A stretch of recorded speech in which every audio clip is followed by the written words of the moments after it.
All right, today we're going to talk about all of the communication that you withhold.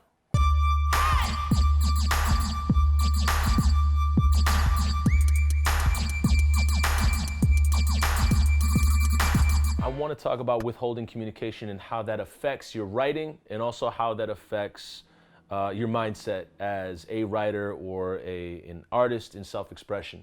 And so I have dealt with this a lot because I look back at some of my past writing, and it's not to say that you withholding communication in your day-to-day life with other people will be representative or will be represented in your art. It's to say, who are you authentically being day to day with other people versus who you're being in your art?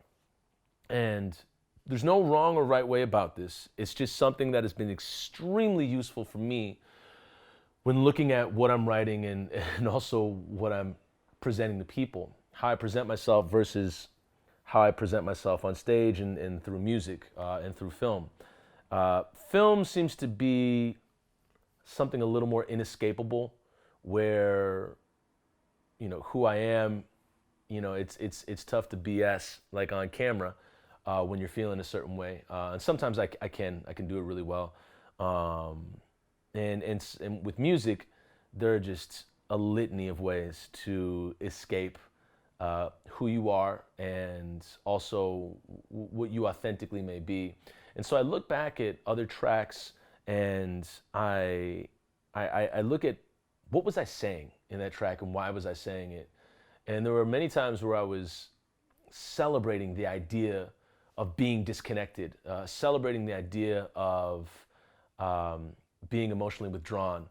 And it definitely impacted my life in a way that maybe subconsciously I was just saying, you don't need anybody, and they don't want you, or just saying these really negative things that kind of affected my day-to-day life. And this is just my journey. I think it's important for everybody to take a look at what they're writing and make the distinction between who they are and who they are presenting themselves as through their art, if there is a distinction to be made, and really examine that. And how do you want to go forward, or is it working for you right now?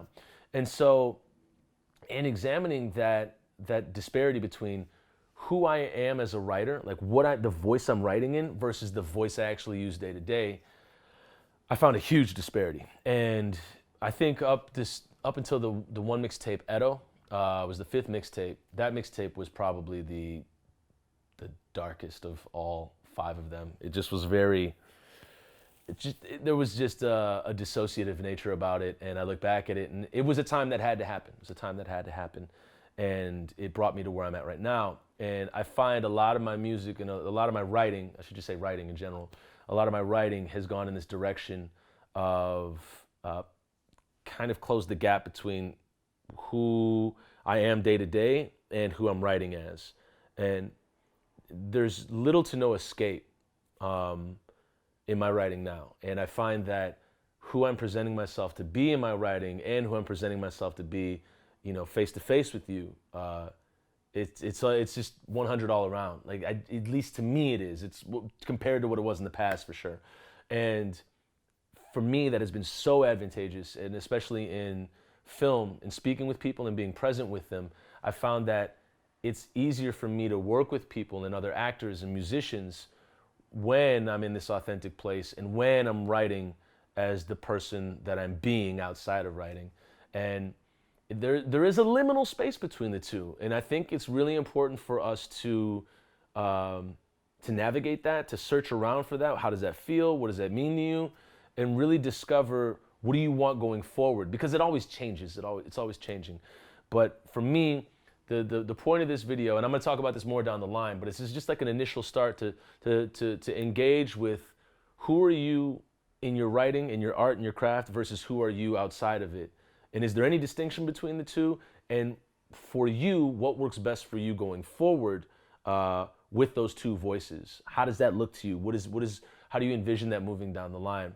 And for me, merging those two has definitely been advantageous for me. So one thing I'm working to do on all fronts is merge everything into my Patreon. And I guess that's a not the best way to say it, but I think you'll be able to see all the lanes that I'm working in and get behind the scenes and see some more videos on how I'm merging those two voices together going forward at my Patreon. So you can go to patreon.com/Toussaint and check out more of my work, behind the scenes work there, and all that cool stuff. And yeah, it's definitely the start of something new for me, and I don't know how this works out going down the road, but this is the first video on that. So apologies if that's like a big vague term that I'm using, but I think it's going to whittle itself down the road, especially when this album comes out. So yeah, but go to patreon.com/Toussaint and join all the projects I'm doing. Get your name in the credits. Check out tracks before they come out. Get the album before it comes out. Get interviews with artists that are only available on Patreon. And if you have any comments or questions, put them below. Thank you so much for watching. We'll see you in the next one.